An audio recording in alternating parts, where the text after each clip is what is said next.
দেশের বাইরে আমার কোনো ঠিকানা নেই, এটাই হলো আমার ঠিকানা। এই দেশ, এই দেশের মাটি, মানুষই আমার সবকিছু।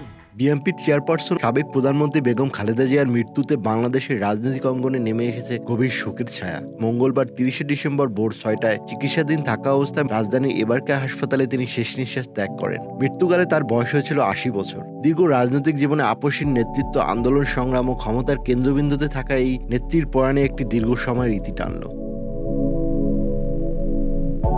১৯৪৫ সাল ছিল বিশ্ব ইতিহাসের এক গুরুত্বপূর্ণ অধ্যায়। দ্বিতীয় বিশ্বযুদ্ধের বিভীষিকা শেষে তখন বিশ্ব নতুন করে শান্তির স্বপ্ন দেখছে। ঠিক সেই সময় ভারতের জলপাইগুড়ির এক ছোট শহরে জন্ম নেন ইস্কান্দার মজুমদার ও বেগম তৈয়বা মজুমদারের কন্যা। ভবিষ্যতে যিনি বাংলাদেশের রাজনীতির অন্যতম শক্তিশালী নারী হয়ে উঠবেন। জন্মের মুহূর্তে তিনি ছিলেন একেবারেই সাধারণ একটি শিশু। দুধে আলতা গায়ের রং, জন্মের পরপরই কান্নায় ভেঙে পড়া, সবই ছিল স্বাভাবিক। কিন্তু মুখে মধু ছোঁয়ানো মাত্রই কান্না থেমে যায়। বড় বড় চোখে চারপাশের দিকে তাকিয়ে দেখা সেই প্রথম বিস্ময় ভরা দৃষ্টি যেন ইঙ্গিত দিয়েছিল এক দীর্ঘ ঘটনাবহুল জীবনের।